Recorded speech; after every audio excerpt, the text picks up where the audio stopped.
Como siempre, un gran saludo para la congregación de la Alborada, para la congregación de Bosa y para la congregación del Norte, así como a todas las personas que se han venido uniendo a nosotros a lo largo de este tiempo.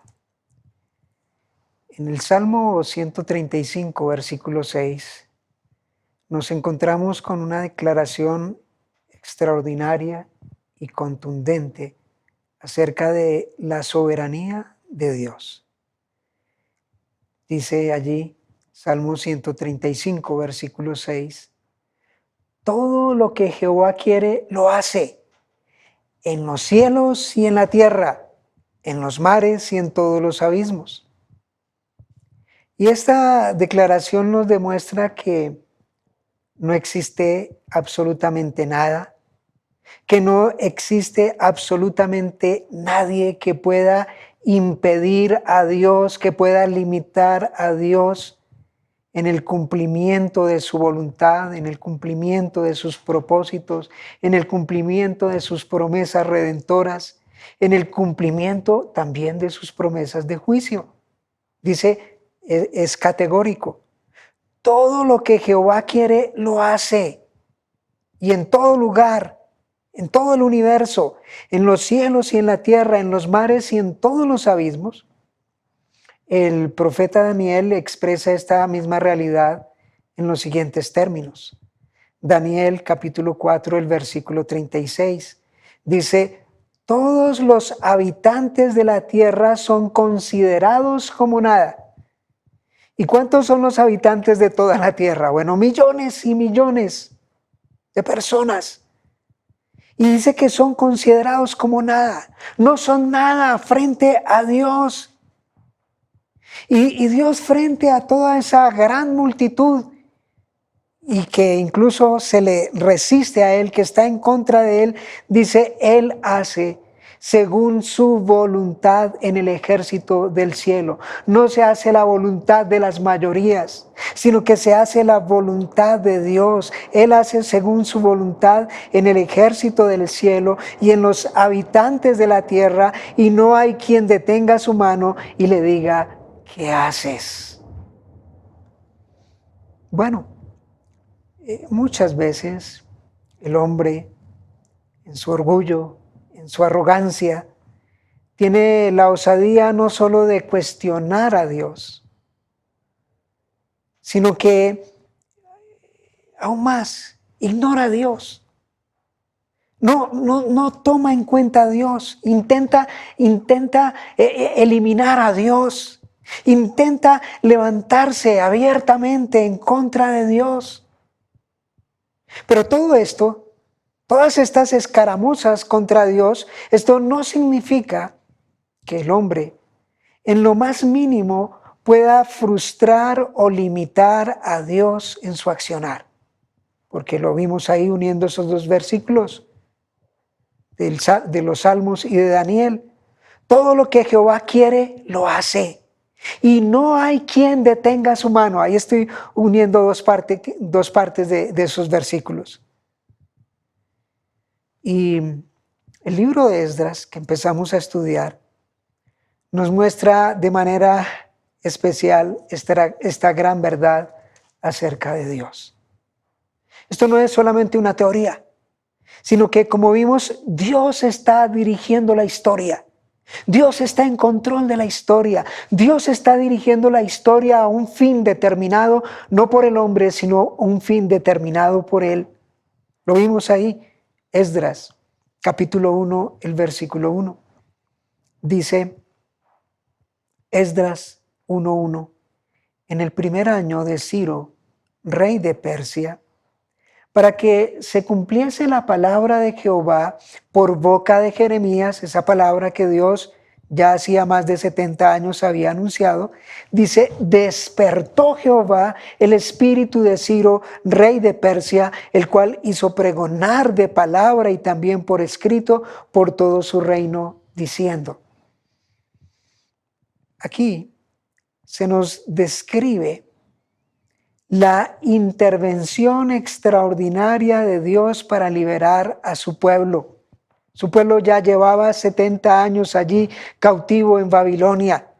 El tiempo pasaba y podía pensarse que bueno, que Dios se había olvidado, que eso era una promesa que no se iba a cumplir, pero Dios, como vimos, cumple todas sus promesas.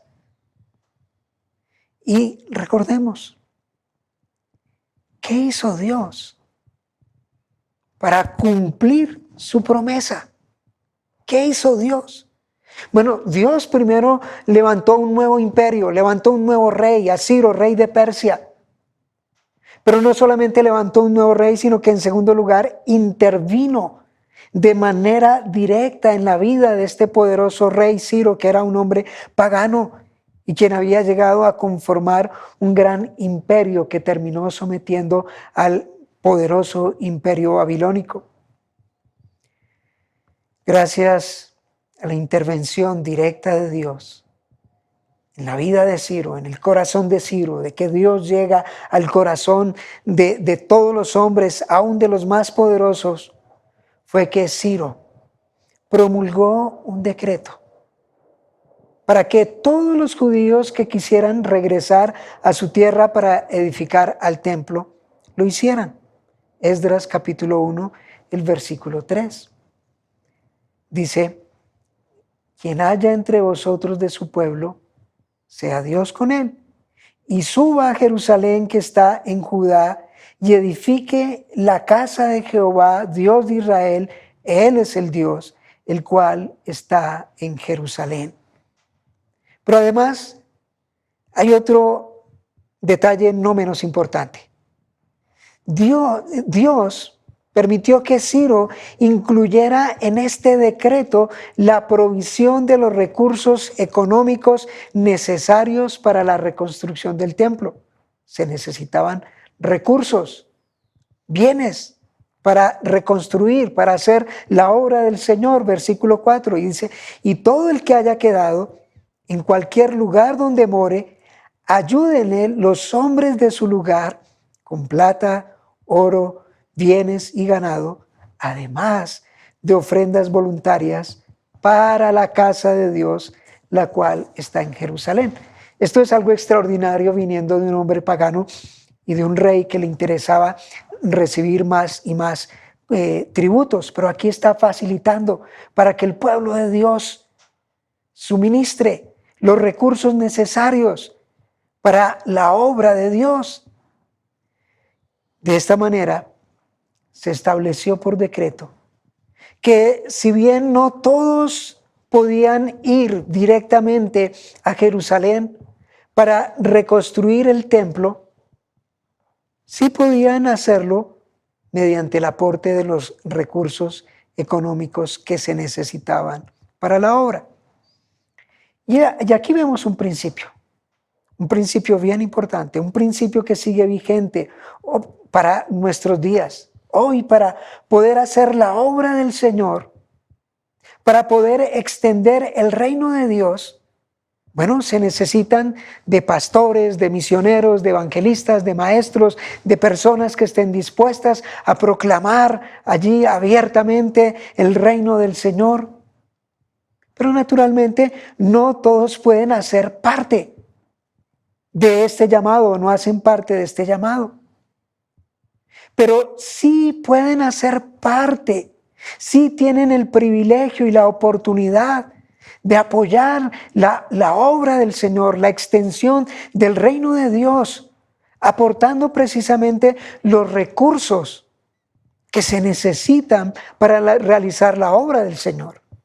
Hoy en día se siguen necesitando de recursos materiales para llevar adelante la obra del Señor.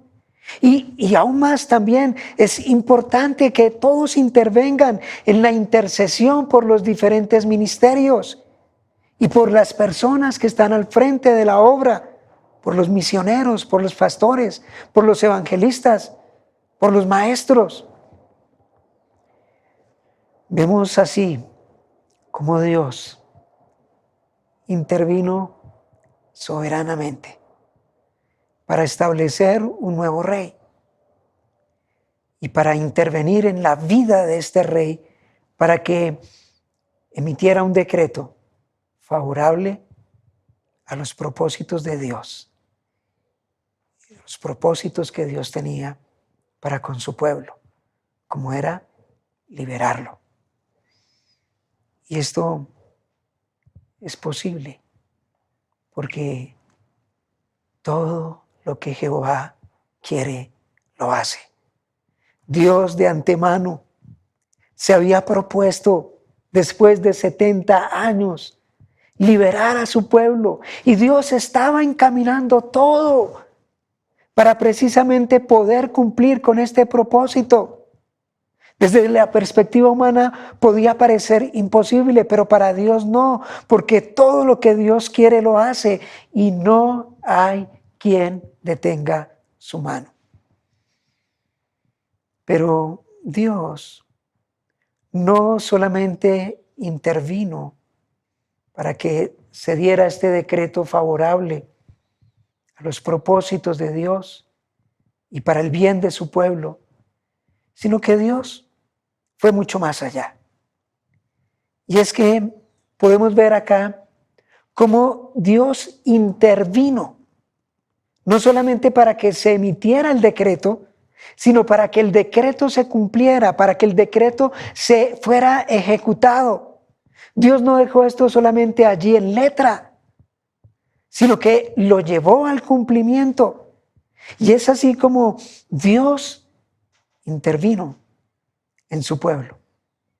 Esdras capítulo 1, el versículo 5. Esdras capítulo 1, el versículo 5.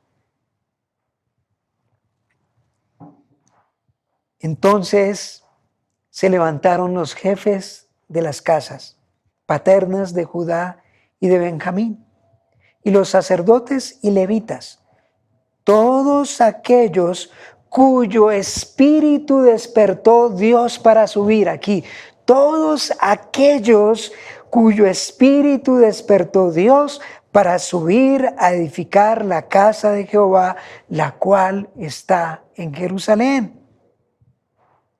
Así como Dios intervino para despertar el espíritu de Ciro, de igual forma Dios tuvo que intervenir para despertar el espíritu de su pueblo, para que realizara la obra, para que llevara a cabo este decreto que había sido promulgado, este decreto que permitía el regreso del pueblo de Dios a Jerusalén para reconstruir el templo. Y Dios tenía que intervenir porque a pesar de que ya había vía libre para que fueran a Jerusalén, a pesar de que se había decretado la manera de recoger o de recolectar los recursos necesarios, sin embargo, no era una misión fácil. Volver a Jerusalén para reconstruir el templo, la casa de Dios, no era una misión fácil, por muchas razones. Vamos a ver algunas de esas razones. Una aproximación, seguramente podemos encontrar muchas más razones, pero algunas para ilustrar.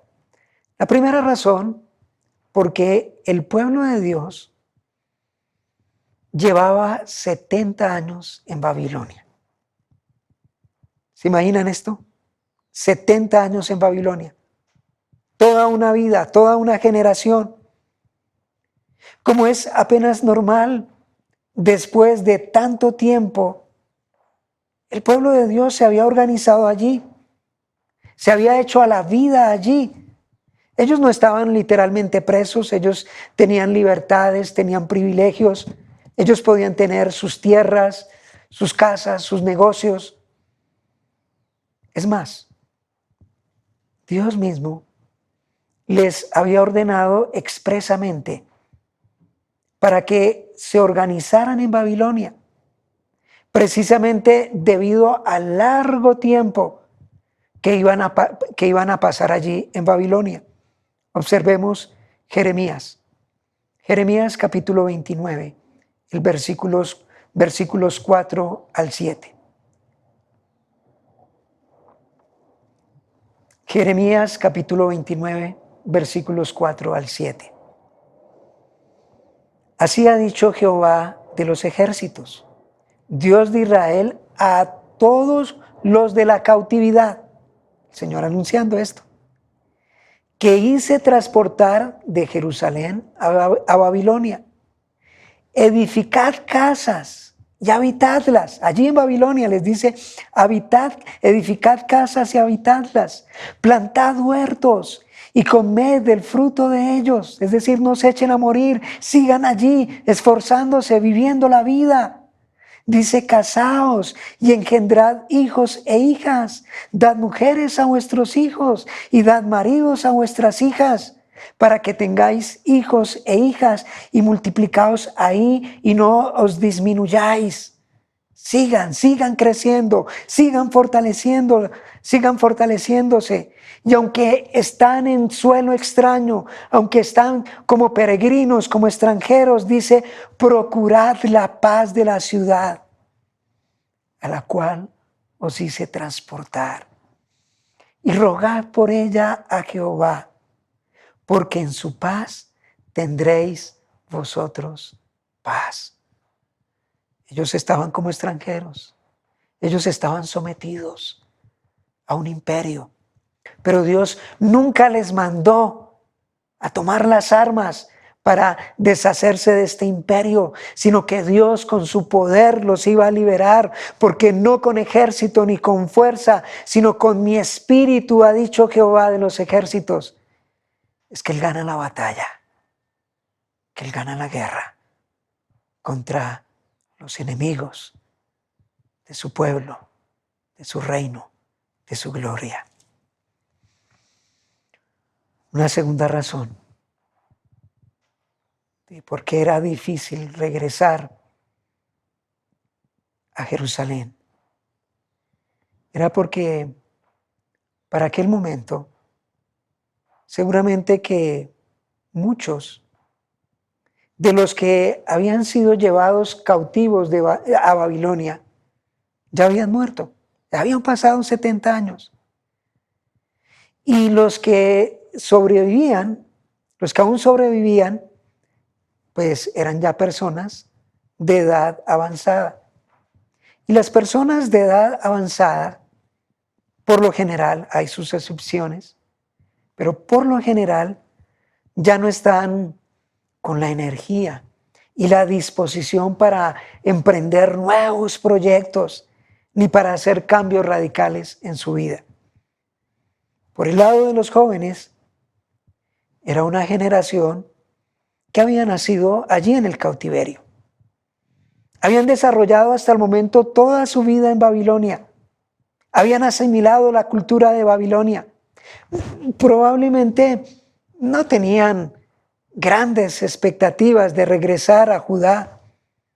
No les llamaba la atención embarcarse en semejante aventura de ir desde Babilonia hasta Jerusalén.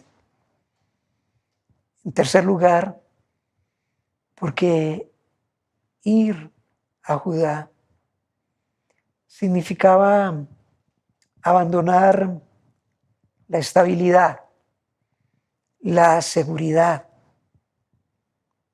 que tenían allí, lo que habían conseguido a lo largo de estos años. Dejar todo esto, sus propiedades, sus negocios, la seguridad que tenían, para empezar de nuevo en medio de grandes dificultades, de peligros en el camino, de oposición de los enemigos. Como veremos más adelante, la oposición se hizo presente. Por estas razones, seguramente que para la gran mayoría, regresar a Judá no era una tarea atractiva, no era una misión atractiva, no era algo fácil, no debía ser muy alentador tener que dejar todo lo que habían conseguido durante 70 años en Babilonia para ir a Judá a empezar de cero. Seguramente que les resultaba mucho más cómodo seguir en la aparente estabilidad que les brindaba Babilonia. Era apenas natural que buena parte del pueblo no se sintiera muy animado para regresar a Judá. Seguramente que a pesar de las limitaciones que podían tener allí en Babilonia, preferían la estabilidad, la seguridad del momento, antes que iniciar ese largo viaje lleno de desafíos, de dificultades, de incomodidades. Por lo tanto, ante todas estas excusas y razones que podía tener el pueblo, Dios tiene que intervenir. Dios tuvo que intervenir de manera extraordinaria en la vida de su pueblo, en el corazón de su pueblo. Esdras 1:5. Entonces se levantaron los jefes de las casas, personas de Judá y de Benjamín, y los sacerdotes y levitas, todos aquellos cuyo espíritu despertó Dios para subir a edificar la casa de Jehová, la cual está en Jerusalén. Dios, vemos, tuvo que despertar para que se dispusieran a ir a Jerusalén, a reconstruir el templo, el lugar donde Dios se manifestaba. El templo era fundamental, porque el templo es el lugar donde Dios se manifestaba, donde se revelaba de una manera especial, extraordinaria a su pueblo. El templo era el lugar que congregaba, que daba unidad, que daba identidad al pueblo de Dios. Reconstruir el templo era importante, porque el templo era precisamente tipo del Señor Jesucristo. El templo nos está hablando de Jesucristo, porque Jesucristo, o en Jesucristo, tenemos la manifestación plena de la gloria de Dios. En Jesucristo tenemos la manifestación plena de la revelación de Dios, de Emmanuel, de Dios con nosotros. Juan capítulo 1, versículo 14. Juan capítulo 1, versículo 14. Dice, y aquel verbo, hablando de Cristo, fue hecho carne y habitó entre nosotros, hizo morada, hizo tabernáculo, dice, y habitó, eso es lo que significa, hizo tabernáculo, hizo morada entre nosotros, y vimos su gloria, gloria como del unigénito Hijo del Padre, lleno de gracia y de verdad. Bueno, ahora mirando nuestra experiencia, las cosas para el pueblo de Dios hoy, es decir, para la iglesia, no es que hayan cambiado mucho. Enfrentamos estas mismas luchas. Pues más de lo que estaríamos dispuestos a reconocer, nosotros nos parecemos mucho al pueblo de Dios en el Antiguo Testamento. Nos identificamos, nos parecemos con el pueblo de Dios de aquella época. Al igual que ellos, también somos dados a preferir la seguridad, la comodidad que el presente nos ofrece, que en el presente nos ofrece Babilonia, es decir, el mundo. Antes que pagar el costo de llevar la cruz, de la autonegación, del sufrimiento que conlleva buscar primeramente el reino de Dios y su justicia. Preferimos los privilegios del mundo antes que proclamar su reino, cueste lo que cueste, de extender su reino a una costa del rechazo y de la persecución que el mundo haga de nosotros. Tristemente, preferimos la seguridad, la comodidad que en el presente nos ofrece Babilonia, es decir, el mundo, a las seguras promesas de Dios en Cristo. Preferimos la seguridad y la comodidad temporal que el mundo nos puede ofrecer a la esperanza viva que Cristo nos ofrece. Preferimos la seguridad, la comodidad temporal que en el mundo nos ofrece, que a las riquezas de la gloria futura que Cristo nos promete. Más de lo que pensamos, hermanos. Tenemos nuestro corazón puesto en lo que el mundo nos puede ofrecer. Pero el Señor está haciendo algo muy extraordinario en este tiempo. El Señor en este tiempo, en estos últimos meses, Dios nos está moviendo el piso fuertemente.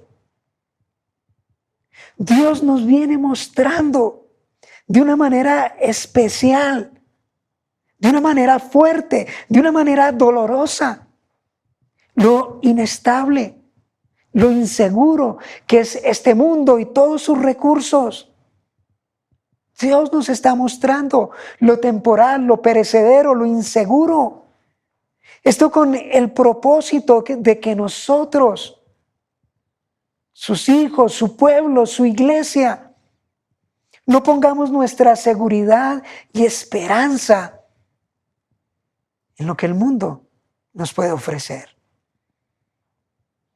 El Espíritu Santo nos hace la siguiente pregunta, una pregunta muy contundente y pertinente para muchos de nosotros hoy.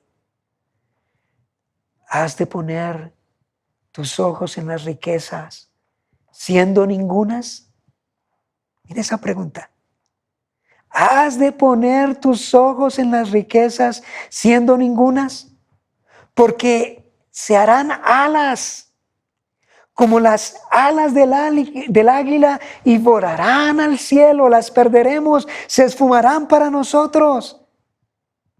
O como nos dice allá el Espíritu Santo en Timoteo, porque nada hemos traído a este mundo y sin duda nada podremos sacar. En medio de la situación difícil, dolorosa que hoy estamos viviendo, más que nunca debemos tener en cuenta esa advertencia que nos hace el Espíritu Santo allá en 2 de Pedro, capítulo 3. Pero los cielos y la tierra que existen ahora, todo esto que vemos ahora, todo esto en lo que podemos tener afianzada nuestra seguridad, nuestra esperanza, dice, están reservados por la misma palabra, guardados para el fuego en el día del juicio y de la perdición de los hombres impíos. Todo está reservado para el juicio de Dios. Y lo que hoy estamos viviendo es un anticipo precisamente de esa realidad del gran día, del juicio definitivo del Señor. Por lo tanto, debe ser claro que nosotros no debemos poner nuestra seguridad y confianza en lo que este mundo nos puede ofrecer. Hermanos, sí, sin la menor duda, que el camino de la vida cristiana es muy difícil, es doloroso. nuestro peregrinar en este mundo temporal hacia la eternidad no es nada fácil. El Señor claramente lo advirtió allá en Juan capítulo 17, versículo 14.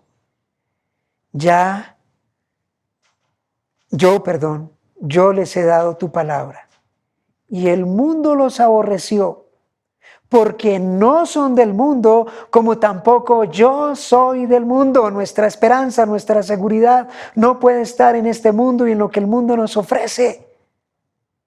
No somos del mundo, y por eso el mundo nos va a aborrecer. El evangelista Mateo en el capítulo 7, versículo 14, allí el Señor nos advierte de forma gráfica acerca de la dificultad que tenemos que enfrentar, porque estrecha es la puerta y angosto el camino que lleva a la vida eterna, y pocos los que la hallan. Los seguidores fieles de Jesucristo, todo el tiempo nos vamos a ver enfrentados a grandes dificultades y adversidades. Los creyentes fieles en Jesucristo, todo el tiempo estamos enfrentados a una guerra espiritual, que no da tregua, a una guerra espiritual para la cual día a día tenemos que estar preparándonos. Tenemos que estar revistiéndonos de todos los recursos, de todos los medios de gracia que el Señor ha provisto. Tenemos que estar allí pegados del Espíritu, de la espada, de la palabra, del escudo, de la fe. Porque no tenemos lucha contra sangre y carne, sino contra principados, contra potestades, contra los gobernadores de las tinieblas de este siglo, contra huestes espirituales de maldad en las regiones celestes. Es una lucha espiritual. Y esta lucha espiritual que estamos viviendo hoy tenemos que enfrentarla con las armas espirituales que Cristo nos ha provisto. A lo largo de nuestro peregrinar como creyentes, tenemos que asumir el costo por nuestra fidelidad, por nuestra santidad, por nuestro compromiso con el Señor. Tenemos que asumir el costo por proclamar el Evangelio, por extender el Evangelio, por ser fieles a Cristo. Sí, tenemos que pagar un costo. Puede ser nuestra propia vida, nuestra propia comodidad, pero todo esto comparado con el alto costo que Cristo asumió en la cruz para salvarnos de la condenación eterna es insignificante.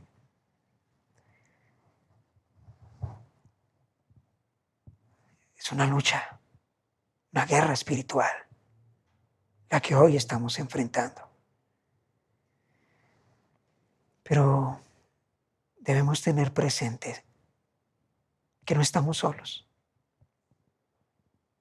El Señor no nos ha dejado solos. En esta intensa lucha temporal que tenemos camino a la eternidad, Cristo por medio de su Espíritu nos promete estar con nosotros todos los días, todo el tiempo, hasta el fin del mundo.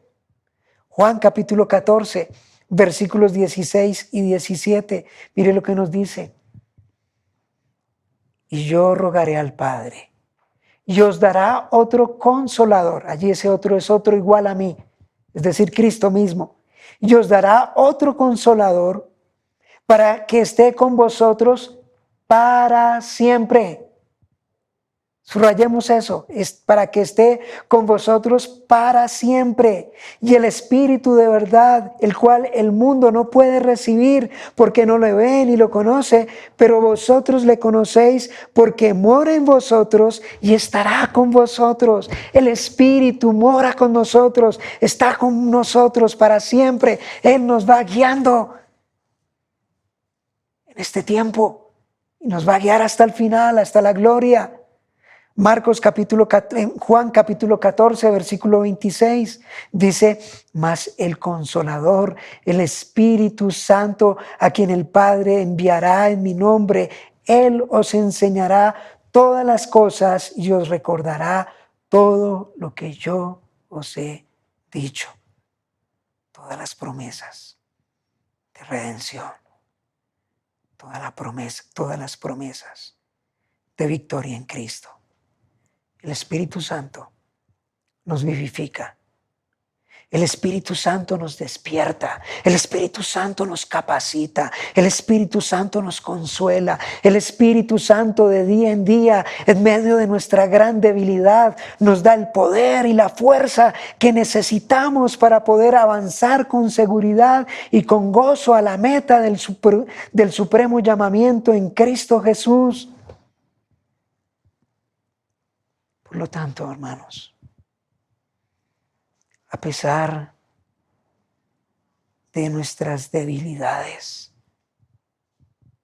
y de todo esto tan terrible, tan desalentador que está pasando a nuestro alrededor, podamos tener la plena seguridad de la que nos habla el Espíritu Santo por medio de Pablo en Filipenses 1:6.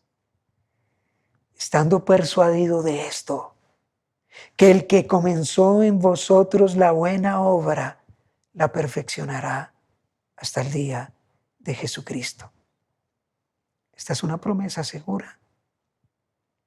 Y esta es una promesa segura. Porque todo lo que Jehová quiere, lo hace. Y no hay quien detenga su mano. Lo que hoy está pasando no está deteniendo la mano de Dios. No está deteniendo el propósito redentor de Dios. Por lo tanto, esta seguridad de que Jehová hace lo que quiere y de que no hay quien detenga su mano, nos debe llevar a orar intensamente, como lo hizo Habacuc en tiempos de gran aflicción. Él pidió al Espíritu Santo para que avivara su obra. Oh Jehová, aviva tu obra en medio de los tiempos, hazla conocer en la ira, acuérdate de la misericordia. Debemos orar en este tiempo como el salmista oraba también. Sí, nos sentimos desfallecer, sentimos que no podemos más, sentimos que no aguantamos más, pero tenemos que clamar como el salmista allá en el Salmo 83, oh Dios, restáuranos. Sí, necesitamos que en este tiempo el Señor nos restaure. Haz resplandecer tu rostro, que el Señor nos restaure y podamos ver la gloria de Cristo manifestada en su palabra. Restáuranos y seremos salvos. Oremos. Señor,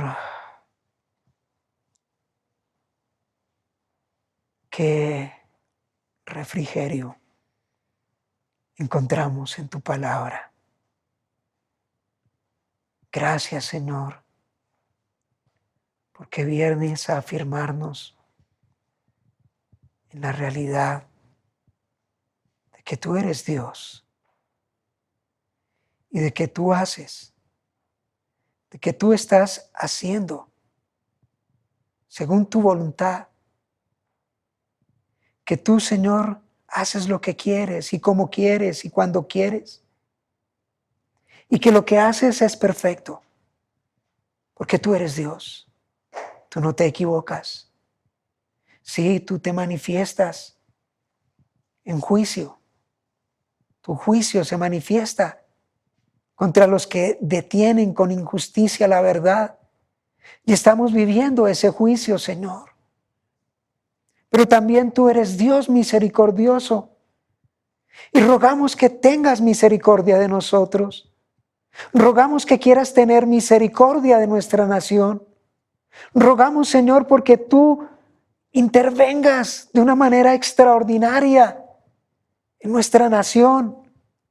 Intervengas de una manera especial en tu iglesia, en tu pueblo, en nosotros, para que nos volvamos a ti de corazón y podamos alcanzar tu misericordia. Te lo rogamos, Señor, en el nombre de Jesús. Amén.